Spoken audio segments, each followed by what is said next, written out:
Mela aħna se nerġgħu naqraw parti mid-diskors ta' Ġesu wara li kien għadu kif wissa lit-tixxipli biex ma noqogħdux nimitaw lin-nies ta' barra rigward tmexxija li sikwit tkun abbużiva. U jgħidilna mhux hekk fostkom, anzi, kull min fostkom jixtieq isir kbir se jkun serv tagħkom. U kull min fostkom jixtieq kull ewwel se jkun il-sir tagħkom. Bħalma bin il-bniedem ma ġiex biex ikun servut iżda biex iservi. Jagħti ħajtu bħala riskatt għal ħafna. Amen. Amen. Ebda l-għodu għandi kurzita kbira dwarkom. Meta ma jkollkomx fuq xiex taħsbu. Fuq xiex taħsbu. Il-ħajtana isa dik il-labra tal-kumpass illi kulħadd qed ibabas magħha u jdawwara fejn ma tixtieqx tmur.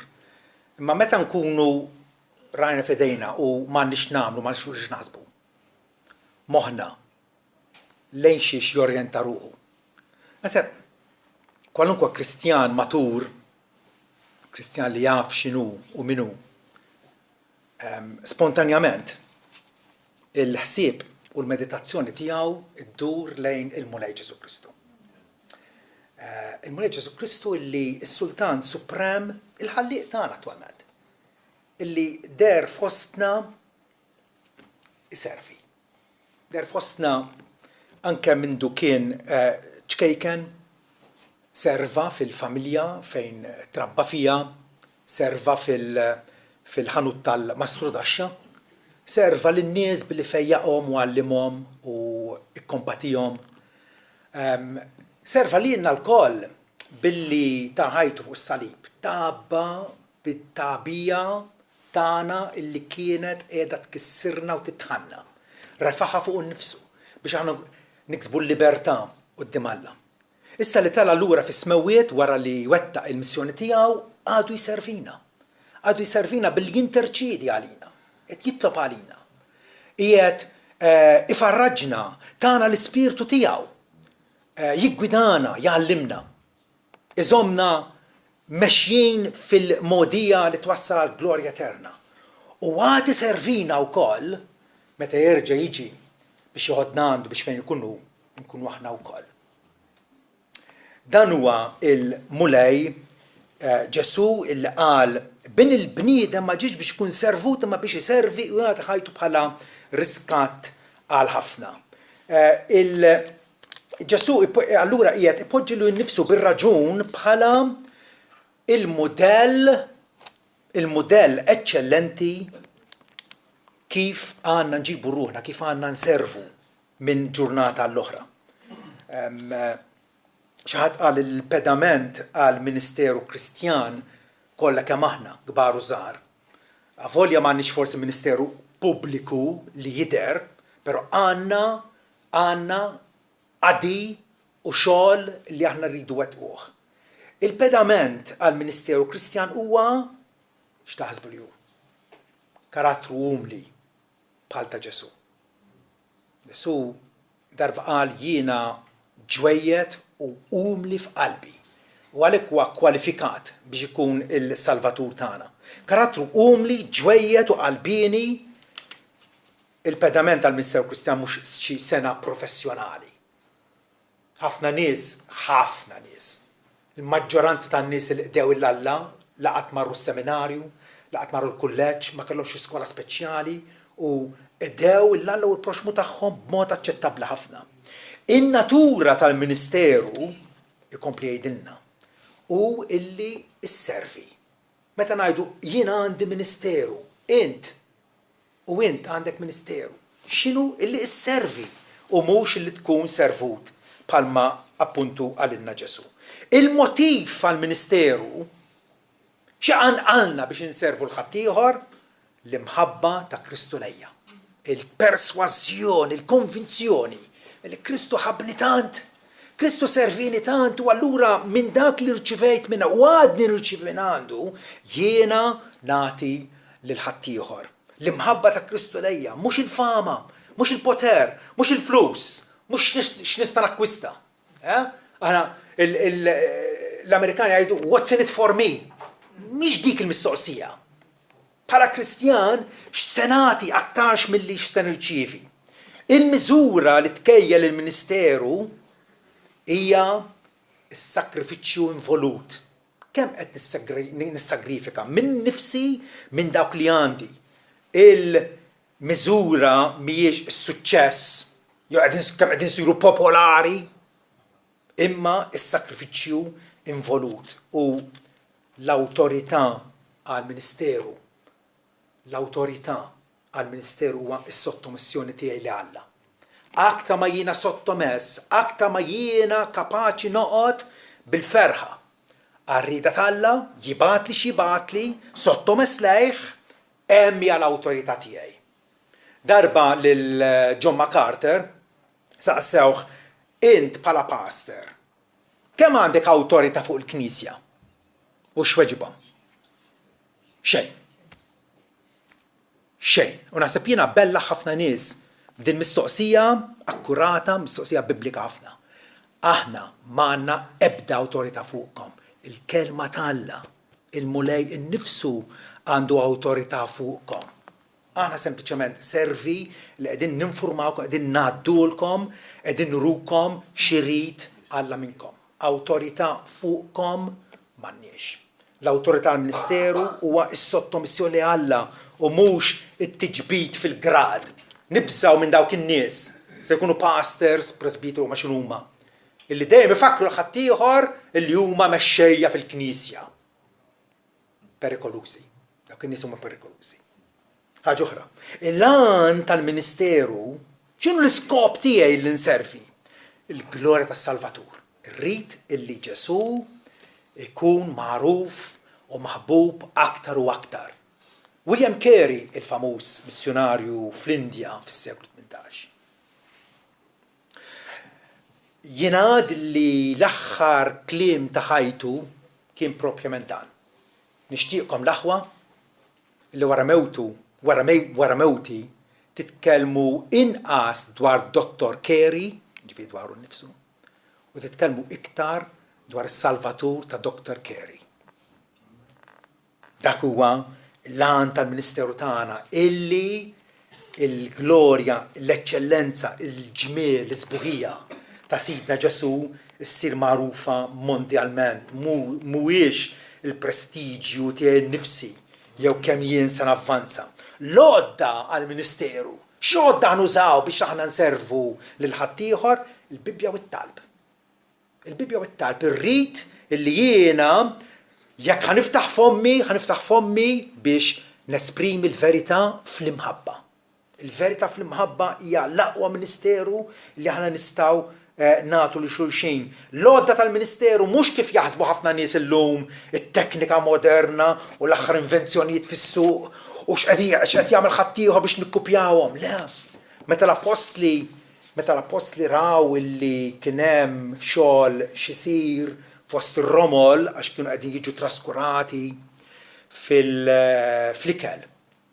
L-apostli ġemgħu lin-nies u qallulhom isma' mhuwiex dejn li aħna nittraskuraw il-kelma tal-Alla u t-talb. Dik hija primarja. Jekk aħna rridu nagħmlu l-ġid lil xulxin, rridu waslu l-kelma tal-Alla lil xulxin, nitolbu għal xulxin hekk nkunu qegħdin servuhom bl-aħjar mod. Il-privileġġ tal-Ministeru huwa li naraw kobor. Naraw li bħalma bidwi jirsisti fl-għalqa tiegħu jaħrat u jsaqqi, jew pjaċir imbagħad meta l-uċuħ jibdew tilgħin u imbagħad ikollu l-ħsad tiegħu. U l-istess ħaġa għandna privileġġ aħna bħala fil-Ministeru tagħna li naraw il-kobor. Jista' jkun kobor fil-maturità illi għandna allura nies illi darba kienu supervi u kburin, issa qegħdin ikunu sottomessi Alla. Hemm ċerta manswetudni fihom, ċerta umiltà fihom. Jew jistgħu jkunu wkoll kobor fin-numru. Il-mulej matul is-snin oġbu illi ikkabbarna anke fin-numru, xi ħaġa li aħna għalija grati immensament. il-qawwa tal-Ministeru. Jekk aħna nservu bliema enerġija, bliema qawwa, bil-qawwa tal-Ispiritu Santu. Aħna il-Knisja mill-Antik dejjem stqarret jiena nemmen fl-Ispiritu Santu. Mingħajru m'għandniex ħajja, mingħajru m'aħna xejn. L-Ispiritu Santu huwa dak li qawwina, li farraġna, li jagħtina l-perseveranza biex aħna nkomplu nservu li xulxin u lin-nies ta' madwarna. U l-mudell għall-Ministeru ovvjament. Il-mudell tagħna huwa s-Sid Ġesu Kristu. Ġesu, il-qaddej tal-Alla kif preżentah ripetutament Iżajija, li ħabbru 700 sena qabel ma twieled, kien jitkellem dwar il-qaddej tal-Alla li jsofri. Il-qaddej tal-Alla l-inkomparabbli u l-uniku serv ġenwin li għamilna nixbħuh. Ġesu għal-mudell tagħna u l-istess Ġesu tagħna l-Ispirtu tiegħu biex aħna nimbidlu progressivament fi xbija tiegħu, isiru nixbħuh. Għax dixxiplu fl-aħħar mill-aħħar huwa wieħed illi qed jitgħallem mingħand l-għallim tiegħu u qed jitgħallem biex isir bħalu. Il-predikatur Charles Spurgeon darba qal hekk ara. Tixtieqx tkun il-bniedem prinċipali fil-Knisja. Ħafna nies sibhom biex javvanzaw lihom nfushom u jaraw kif jistgħu jitalgħu skaluna fil-Knisja jew kwalunkwe kull fejn jkunu. Le, tixtieqx tkun il-bniedem prinċipali fil-Knisja. Ibqa' fil-baxx, ikkoltiva l-umiltà. L-aħjar bniedem fil-Knisja huwa dak li lest iservi ta' tabit biex ħaddieħor jimsaħ il-qiegħ taż-żarbun miegħu. L-individwu li ma jimpurtax qed jiġrilu imbasta jkun għal glorja tal-Alla.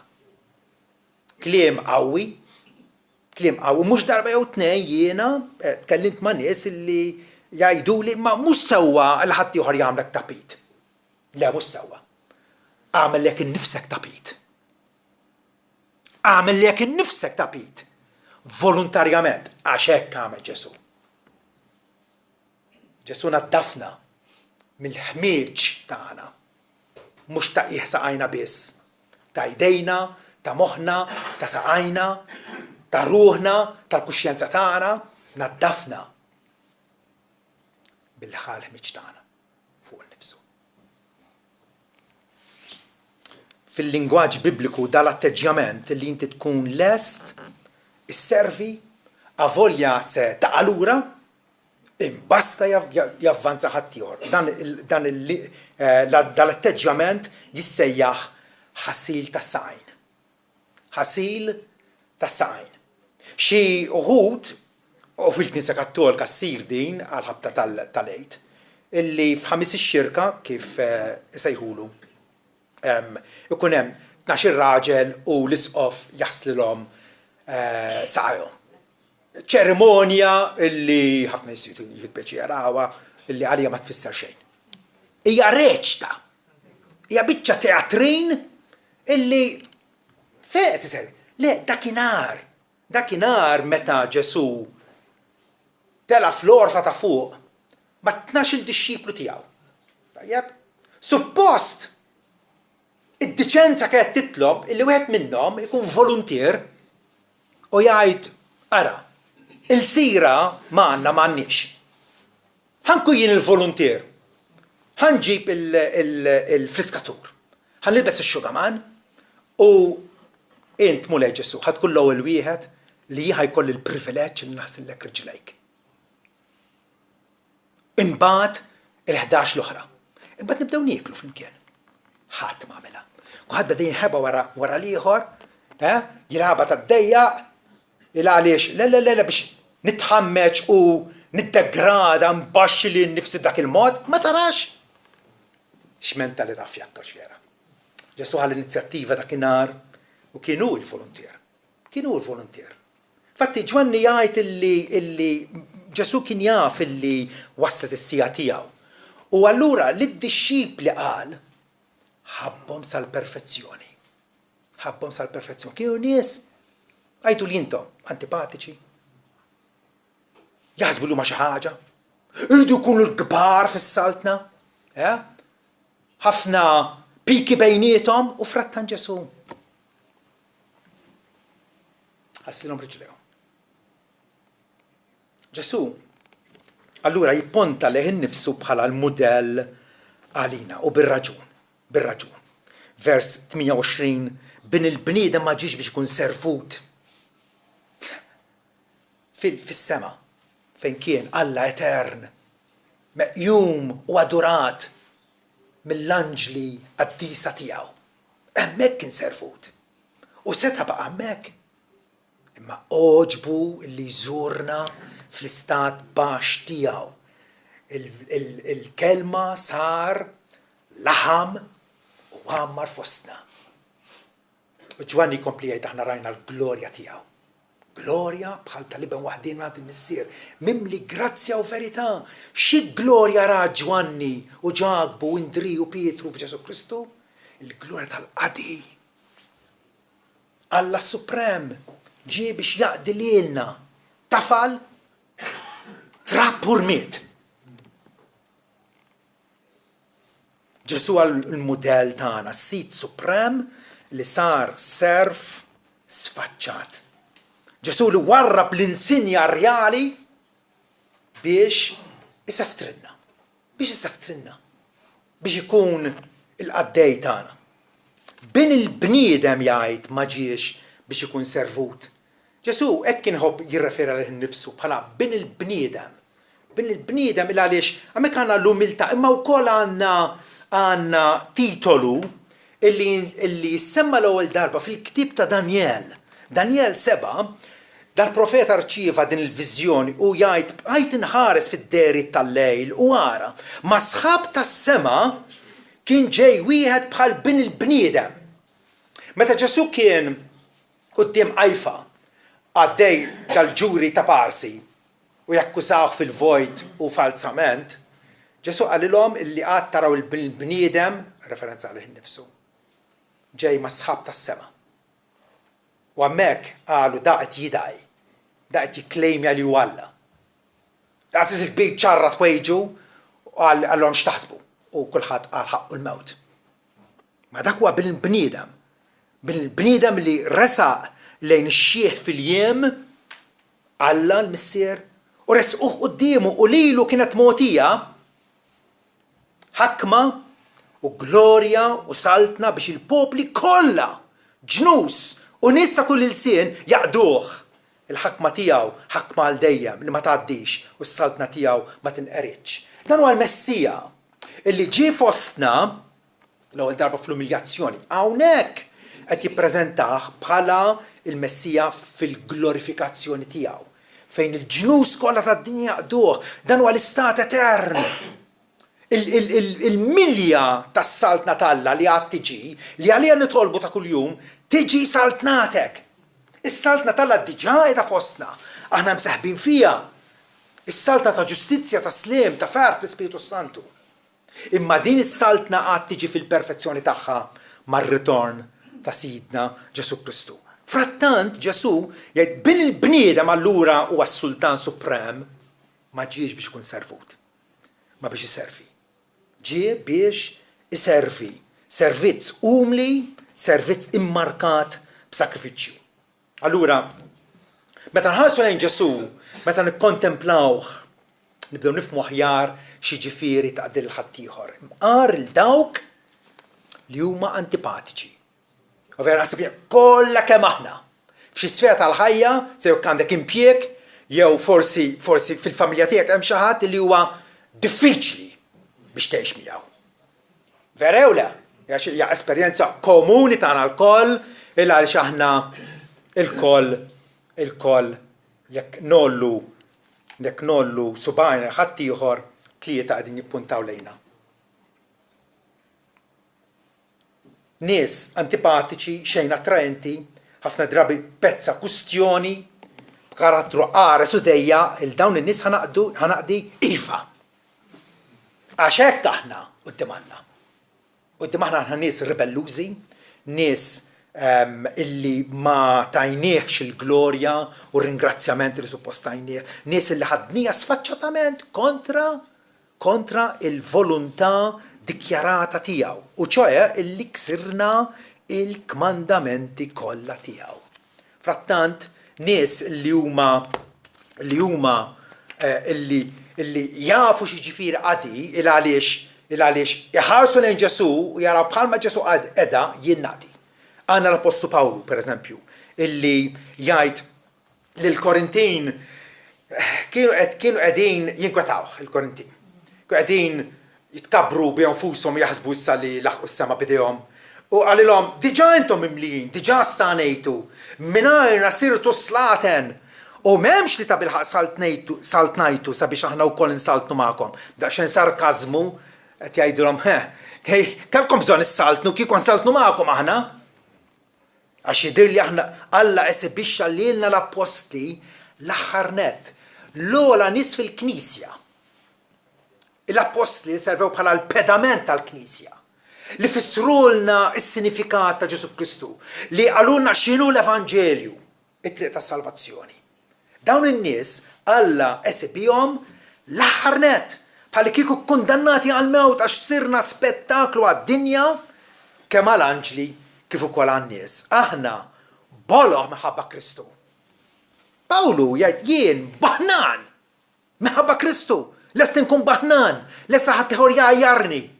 Għaliex? Għax Pawlu qabel ma kkonverta kellu ħajja bellezza. Stmat minn nies, miżmum fuq ċlidejn, vera?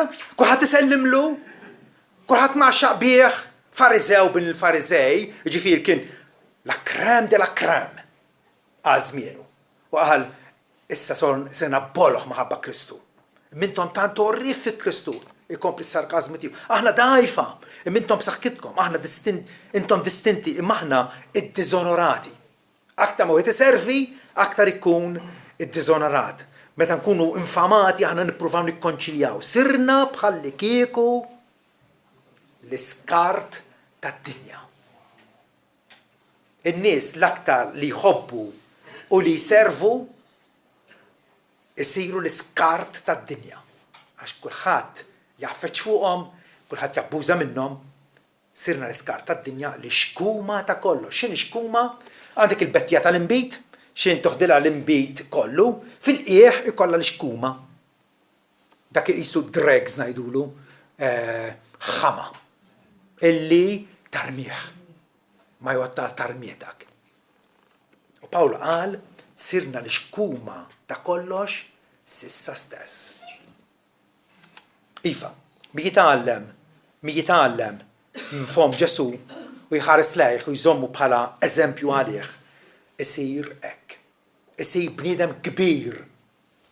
Bniedem abbużat mid-dinja, ma bniedem kbir f'għajnejn Alla. Ġesu idina u mexxina bi-spirtu ta' servjent. L-ispirtu l-atteġġjament tiegħu kien ta' servjent li poġġa l-bżonnijiet ta' ħaddieħor qabel ix-xewqat tagħhom. Ġesu tagħna dak li neħtieġu, tagħna x'tagħna l-maħfra. Ma għadx iżjel bina u jgħidilna Alla jħobbkom kif intom. Imma għalilna indmu u emnu l-Evanġelju. Għax dik hija t-triq tat-tama għalikom. Pietru ġabar il-ħajja kollha ta' Ġesu f'kelmtejn. Ġesu għadda jagħmel it-tajjeb.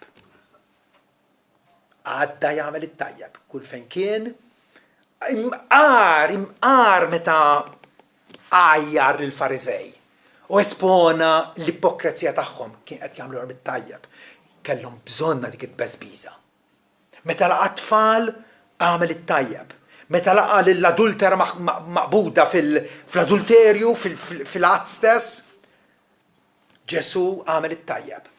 Meta fejja il-morda, il-paralitiċi, l-mġidmin, tema n-nies, għadda jagħmel it-tajjeb. Għandek track record kontinu bla ma jaqta illi serva. Ġesu ħaddem tmexxija ġenwina u effettiva. U Difatti l-apposti darba għalulu. Ġesu għalilhom intom issa jħu li ma'allem u għallim. U sewa tagħmlu x'ekkien. Kif mexxa Ġesu lid-dixxipli tiegħu? L-ewwel nett u l-ewwel u qabel kollox u l-aktar prominenti hija għal darba oħra billi dihom fir-rwol baxx u anke umiljanti. Nerġgħu nsemmu il-ħasil tar-riġlejn fejn Ġesu wara illi dihom b'dan il-mod għalilhom mela jekk jien issitu l-għalliem ħsiltilkom saqajkom, intom ukoll imisskom taħslu saqajn xulxin. Għax tajtkom eżempju sabiex intom ukoll tagħmlu l-istess bħalma jien għamiltilkom. Dakinhar kien il-ħasil tar-riġlejn, illum forsi tkun illi għandek xi ħadd jiġi minnek li għandu bżonn tibdillu il-faxex tal-mar tiegħu kollha demm u kollha miġ u tbiddilhomlu bil-ferf qalbek li Alla tak dan il-privileġġ li tista' tgħaddi b'dan mod. Il-qadi tagħna sempliċement iftaħ għajnejk. U toqgħodx ma jkollokx għafes saqsi lil min nista' nagħti. Il-min tista' taqdi il-persuna ta' ma' ġembek. Ġesu għallem l-importanza illi nservu b'altruiżmu mhux se nikseb jien x'nista' nagħti jien lil ħadd ieħor. Daqstant għallem ukoll l-Apostlu Pawlu fil-Filippin illi kien hemm qisu bedajriet li kien hemm forsi il-periklu li jinfirdu bejniethom, kien hemm il-piki, kien hemm taxen tal-ġlied ukoll. U allura il-mistoqsija biex ikun hemm unità fil-Knisja, fil-familja, fuq il-post tax-xogħol. X'irid ikun hemm? X'inhi dik il-ħaġa li tippromuovi illi tkabbar l-unità bejnietna? L-umiltà.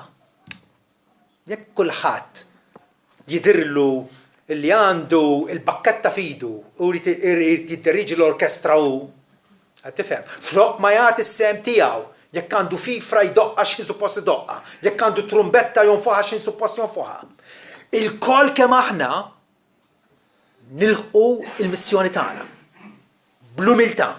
Għalhekk Pawlu jgħidilhom tagħmlu xejn b'ambizzjoni egoistika jew b'vanaglorja biex nisqarsu lejk jgħidu prosit, ora kemm qed jagħmel, ara kemm qed jiddedika ħin, ara kemm hu dedikat. Mhux b'vanaglorja, imma bl-umiltà.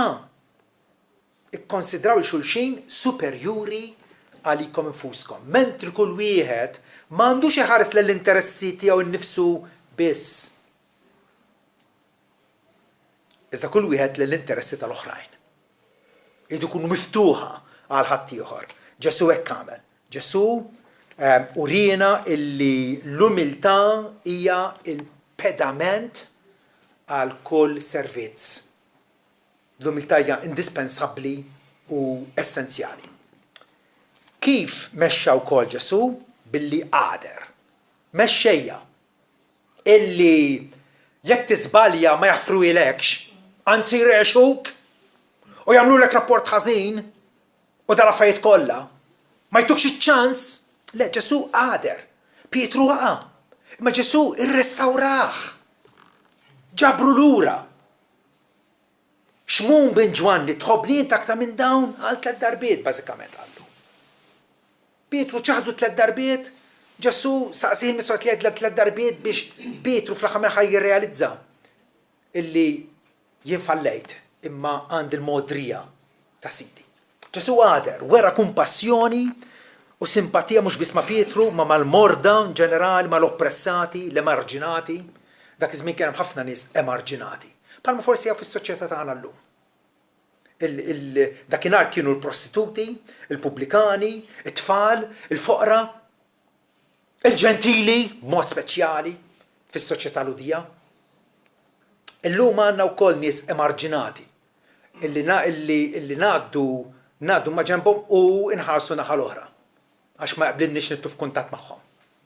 forsi wkoll il-frustieri li qed jiġu fostna.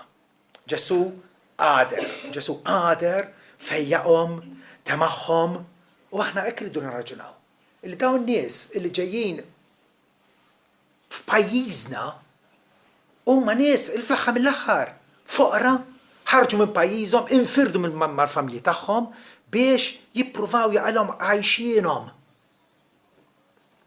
Issa ma nifhemx fil-politika u fil-ekonomija u kif jaħdmu l-affarijiet. Ma nifhem il-kmand ta' sidna, ħobb il-proxmu tiegħek bħalek innifsek. Ma tixtieqx ta' tavvanza inti walla kif m'intix taħt id-dritt il-ħaddieħor li javvanza. Għader. Ġesu wkoll ħarreġ lil ħaddieħor. Mhuwiex mexxej tajjeb. Li kull darba li inti bil-ġuħ jagħti kuta. Kull darba inti bil-ġuħ jiġi jagħti kuta. Ħajħallik dipendenti fuqu. Aħjar jgħalmek kif tistat. Jekk jgħalmek kif tistat, inti qed tavvanza. U issa ħaġa Ġesu ħarreġ il-ħaddieħor trenjhom biex ikomplu l-Ministeru warah. Tirrealizzaw li Ġesu wara li temm il-missjoni tiegħu u temma b'suċċess u tala lura fis-smewwiet x'ħalla warajh. Grupp ċkejken ta' dixxipli, grupp ċkejken. Illi bih dak il-grupp ċkejken kien il-ħmira illi kellha tintefa' fl-għaġna tal-umanità biex tħemmer l-għaġna kollha. U hekk ġara u hekk għadu jiġri sal-lum. Pawlu lil Timotju qallu dawk il-ħwejjeġ. Timotju kien kollega tiegħu. Jivvjaġġa miegħu. Dawk il-ħwejjeġ li titgħallimt minn għandi quddiem ħafna xhieda. Għaddihom il-ħaddieħor li jkunu kapaċi mbagħad jgħalmu lill-oħrajn ukoll. Tirrealizzaw li xi ħadd x'għandallek l-Evanġelju u int għallimtu u sewwa t-tama tiegħek u int allura titgħallmu lil ħaddieħor. Titrenja l-ħaddieħor bħala dixxiplu. Ġesu ma derx fostna bħala guru fuq il-pultruna, komdu, għandu xi programm televiżiv biex xarba qudiemu u jirrispondi l-mistoqsijiet. Le. Ġesu der fostna u ħammeġ saqajh bħal mu maħmuġin tagħna jirfes b'mod realistiku u jitħallat magħna. Ma derx bħala papa biex jippontifika, Ġesu der fostna primarjament biex imut minn flokna. Daħna naraw il-ġimgħa d-dieħla fejn Ġesu jgħid illi ma ġejġ biex inkun servut ma biex inservi u biex nagħti ħajti bħala riskatt tal ħafna. Dik ħa naraw iżda l-qudiem. Importanti. Hemmhekk hija l-quċċata tal-missjoni tiegħu. Illi Ġesu tabba bid-dnubietna biex aħna nkunu maħfura. Ħallas il-prezz biex ma nibqgħux imjasrin għal Satana u għal passjoni ħżina tagħna u għal dnub imma inservu lil Alla fil-ġustizzja. Ġesu mexxiena, gwidana, għadu jiggwidana u allura nistgħu nispiraw ruħna mill-metodu ta' tmexxija li adotta magħna. Bħala mexxej Ġesu umiljalu nnifsu. Umiljalu nnifsu u ħalla lil Alla jeżaltah fi żmien propizju. Meta der fostna der għaddej. Imma kien jaf li Alla jeżaltah. Jekk inżomm quddiem għajnejna, jekk nożżu f'qalbna il-fatt illi iva f'din id-dinja se nservi u ma ħnipretendi ebda medalja, ma ħnipretendi ebda ċertifikat, ma ħanservi għax naf li għad jasal kull-jum meta Ġesu jgħidli proset. Għaddej tajjeb u fidil. Int kont fidil fi ftit ħwejjeġ, jien se nagħmel fidil f'ħafna ħwejjeġ. Idħol fil-fer ta' sidek, nżommu qudiemna din tama. X'differenza tagħmel?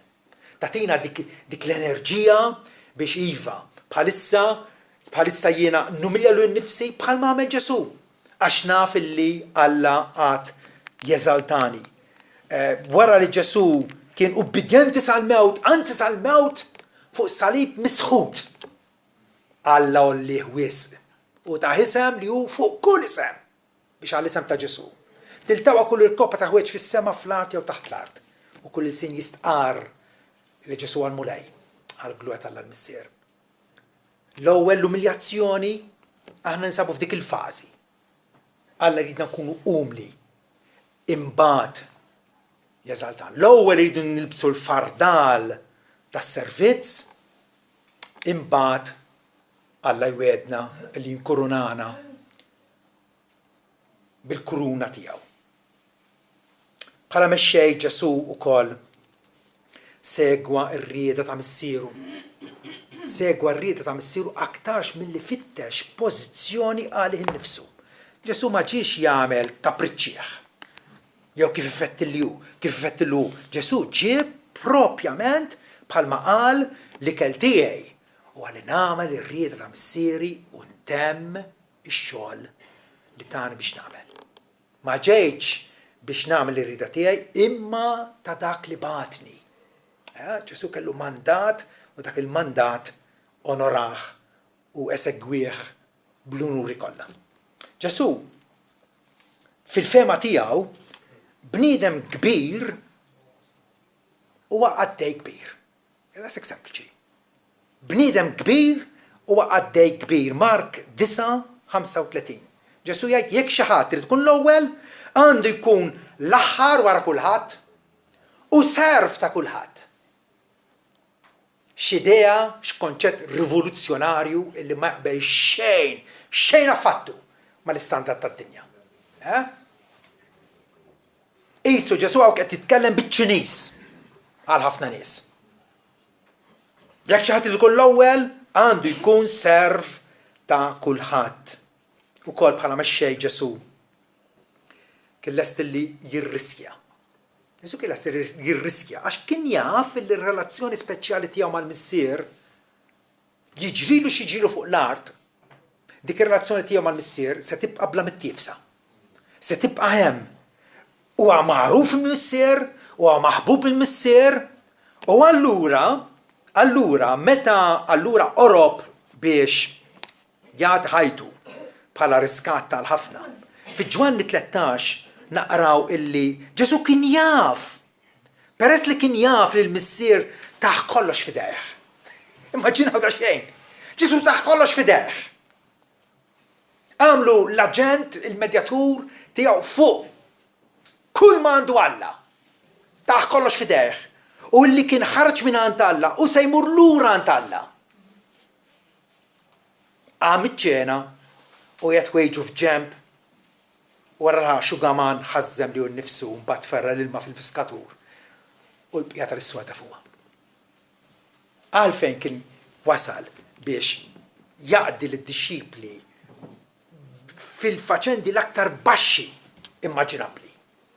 Il għaliex kien jaf illi hu maħbub u magħruf mill-missier. Ġesu bħala mexxej ukoll qasam ċerta responsabbiltà u awtorità ma' dawk li sejjaħ biex imexxu. Lid-dixxipli darba minnhom jgħidilna Luqa 9 sejjaħ l-12 flimkien u tom is-seta u l-awtorità fuq id-demonji kollha biex jikkuraw il-mart u bagħathom jipproklamaw saltnet Alla u jfejqu l-morda. Dak li kien kapaċi jagħmlu iddelegaw ukoll f'ċerta miżura lill-apostli tiegħu il għaliex dik hija tmexxija responsabbli. Illi dak li jiena kapaċi nagħmel jiena rrid nagħlem lilek ukoll tagħmlu. Finalment ukoll Ġesu bħala mexxej eċċellenti bena tim biex iwettaq viżjoni mondjali. Qabel ma talla lura fis-smewwiet Ġesu ta' kummissjoni lid-dixxipli miġburin madwaru. Għalilhom morru u iddixxiplaw il-ġnus kollha tagħmduhom u tgħallmuhom iħarsu kull ħaġa kwalunkwe li jiena kmandajtkom. Appuntu qiegħed dan it-tim li hu kien prepara issa qed jibgħathom. Ġesu huwa l-mibgħut mill-missier aħna l-mibgħutin tiegħu. Aħna l-mibgħutin tiegħu. Fejn tinsab int? Fejn tinsab int? F'din l-iskema tal-affarijiet. Fejn tinsab? għadek qed tippretendi li ħaddieħor servik, jew lest li xammar il-kmiem u tagħmel dak li kapaċi tagħmel. Dak li kapaċi tagħmel u tagħmlu għall-glorja t'Alla. Mhux biex nisfaħrek, mhux biex in-nies iċċabċablek, tippretendix hekk. Ma tkunx realistiku. Imma għax din hija r-rispons xieraq għall-imħabba t'Alla lejna. Alla servina kif jien ma nserviex. John Wesley, il-famuż evanġelista, illi ma nafx kemm huwa kkalkulat illi ivvjaġġa fuq dar iż-żiemel eluf kbar ta' mili ta' ġifieri. Meta qrajta jien kif jista' jkun. Illi jippriedka fl-għelieqi fit-toroq dak eċċew mill-Knisja Anglikana u qali l-Evanġelju rrid nippriedka xorta waħda u kull fejn ikun jippriedka l-Evanġelju. John Wesley. Darba qal għamel il-ġid kollu li tista'. Bil-mezzi kollha li tista'. Bil-modi kollha li tista'. Fil-postijiet kollha li tista'. Fil-ħinijiet kollha li tista'. Lin-nies kollha li tista'. Sakemm tista'. X'viżjoni dik, vera? X'viżjoni dik. In-nies famużi t'Alla huma nies illi tul ħajjithom insew li nfushom. Insew li nfushom, investew ruħhom f'ħadd ieħor u hekk saru famużi. Ħafna nies xorta waħda ma jsirux famużi. Imma nies li nafu bihom fl-istorja twila tal-Knisja. Huma nies illi nsew litteralment lilhom nfushom. Jekk insemmu l-Calvinu pereżempju. Calvinu kien kellu moħħ brillanti, skular tal-prima klassi. Tajjeb, u l-ħsieb tiegħu kien wara sar Kristjan, kellu jaħrab minn Franza maħabba persekuzzjoni, tajjeb, u tela lejn l-Iżvizzera u qal immur Strasburg u hemmhekk inkompli nistudja, u nkompli ħajja kwieta u ħadd ma jiffastidjani, tajjeb. Meta wasal Ġinevra u Ġinevra kien beħsibu joqgħod għal-lejl wieħed biex imbagħad ikompli vjaġġa lejn Strasburg. Marandu William Farel, riformista ta' dak iż-żmien, u għallu Alla jeħtieġek li tibqa' hekk. Ħalli x'għandha l-Evanġelju tiegħu u tibni l-Knisja tiegħu hawnhekk. U Calvinu baqa' hemmhekk. Ħajtu kollha. Ma qiex il-preferenzi tiegħu u l-ambizzjoni tiegħu. U l-istess għamel ukoll C.T. Studd. C.T. Studd dan il-missjonarju Ingliż fl-Afrika. Kellu karriera brillanti fil-cricket. Kien cricketer tal-prima klassi. Ma ċeda l-ambizzjoni tiegħu biex iservi l-Kristu fost nies batuti. Wilberforce kellu karriera fil-politika eċċellenti. U seta' jkun smat imma ġielet biex l-iskjavitu jinqata'. Il-misħud skjavitu l-nies Ewropej kienu jinżlu l-Afrika, jisirqu n-nies minn Niġerja u pajjiżi oħra u jieħduhom skjavi biex jaħdmulhom l-għelieqi u jsajtuhom u jagħmlu bihom li jridu. Wilberforce, il-Kristjan, ħadem kien lest jipperikola lil nnifsu biex jaqdi l-Arab dal-mod. David Brainerd, il-żagħżugħ, illi għalkemm kien marradi, xorta waħda qal xogħli huwa missjonarju fost ir-Red Indians tal-Amerika.